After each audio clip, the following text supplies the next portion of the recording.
cards in there, and I pulled out a card. I hadn't had time to even open the thing, you know. I pulled out a card that night, and that first day, and it was somebody that had prayed for me, that prayed for God to open the hearts of the people we talked to give me the words. Yeah. See, I don't know, I'm just real limited. God Yes, knows the Jesus. intent, knows everything about every person, and everyone is special. Everyone is special, unique. There's no two of us alike. I don't know how he can do that, but he does. And he knew, and I just thought, wow. And I just thought that night, I was thinking, what a mighty God we serve, and that little song that sometimes sing.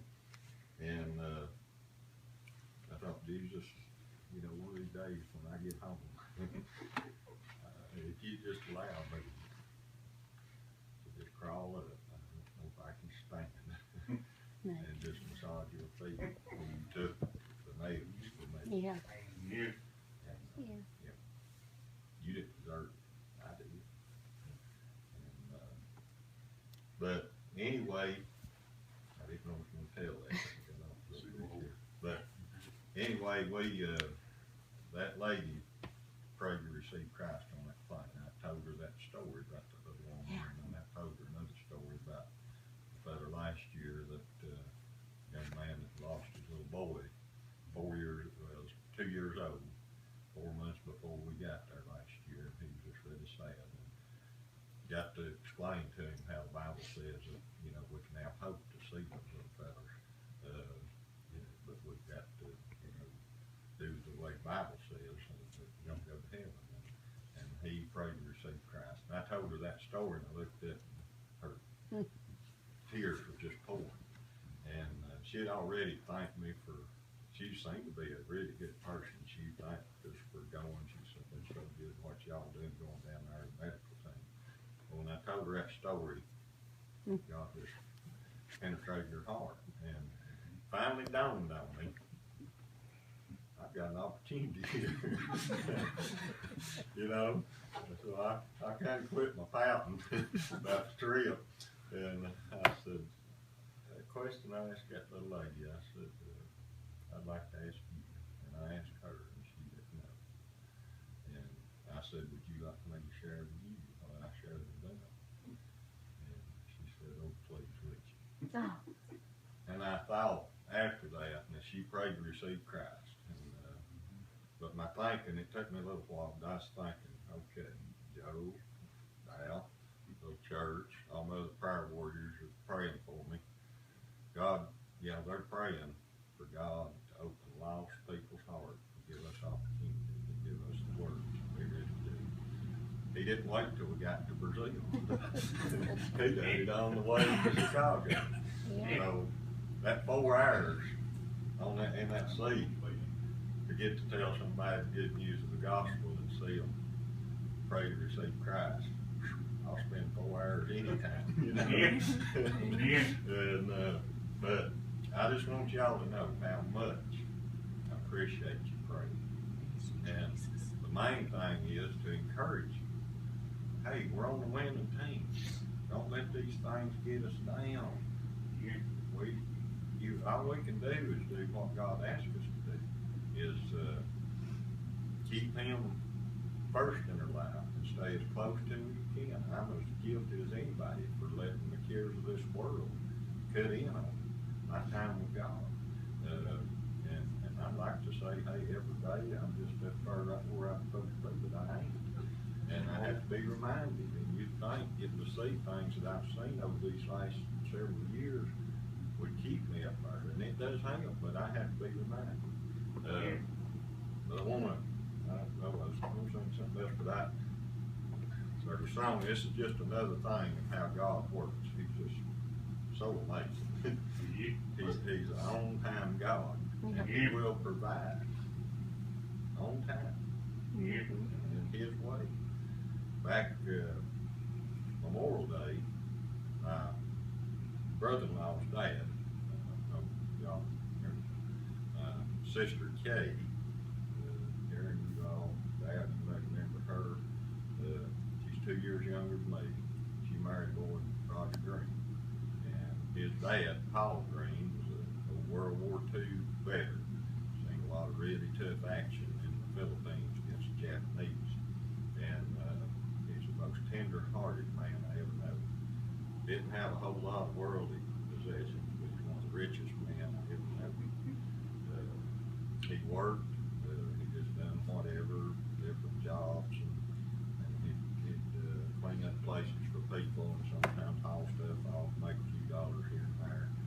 But he'd grow a huge garden, and he was all the time just taking people's stuff and he'd not making food. He just gave all he could, but he was so tender-hearted, and he had I found out through Roger over the years of how the war had really bad things had really changed him and caused him to live a tough life. Even though he's a Christian, he'd raised good Christian kids, just a hard-working family. But anyway, he passed away on Memorial Day. How big for a soldier, 90 years old. And a sister called me, Kay called me, and said the family would like, so they're just going to have a graveside service. Mr. Green said that he's going to preach his funeral, and he just wants to have a graveside service. But said the family's they're going to give him a full military honors and all that, and the boys are just going to say something. But the family wants you to sing a song, and they'd like for you to sing something about an old soldier. We don't know. I said, well, what song? They said, we don't know. You just whatever you feel right. Sing a song for an old soldier.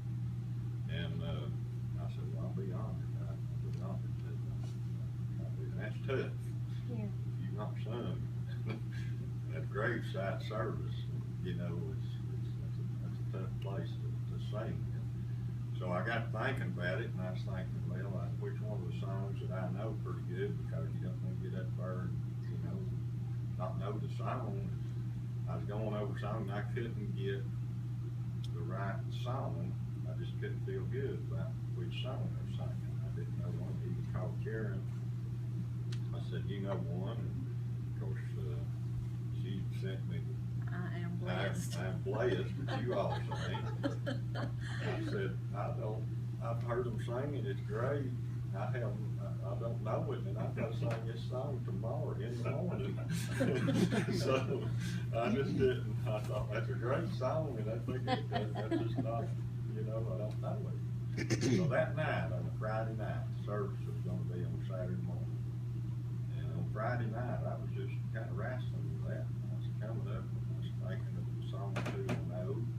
Still wasn't comfortable, and I looked down, it's getting late, and I thought, I got to get to bed. And I just said, Lord, you give me the song in the morning.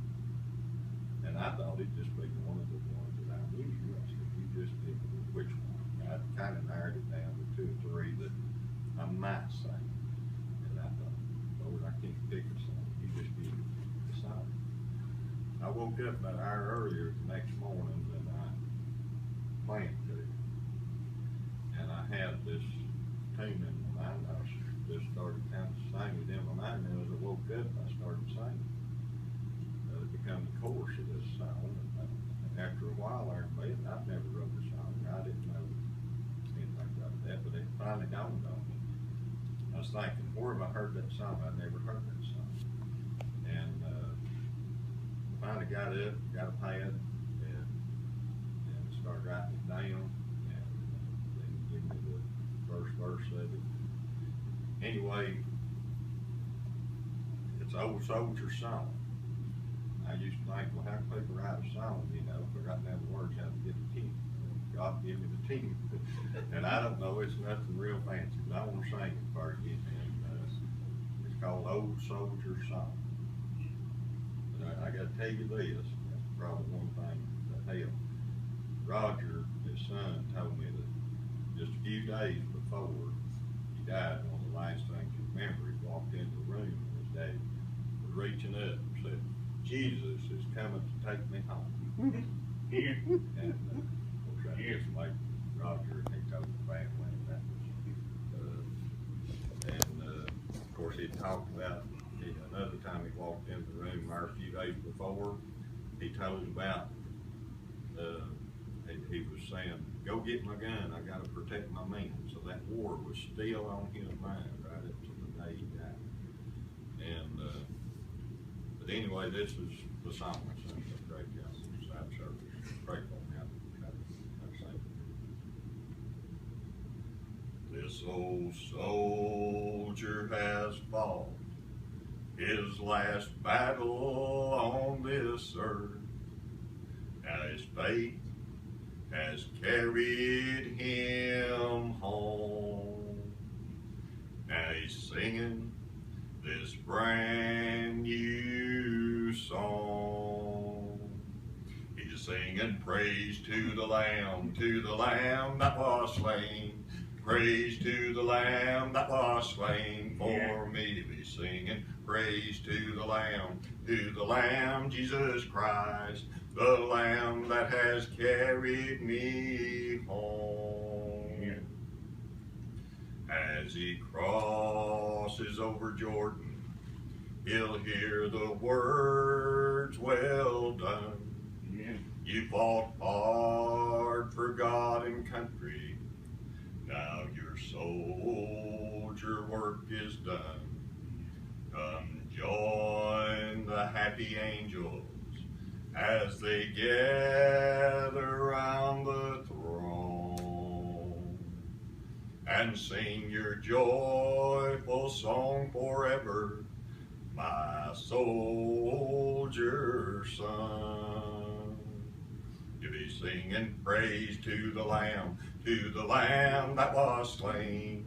Praise to the Lamb that was slain for me. Be singing praise to the Lamb, Jesus Christ, the Lamb that has carried me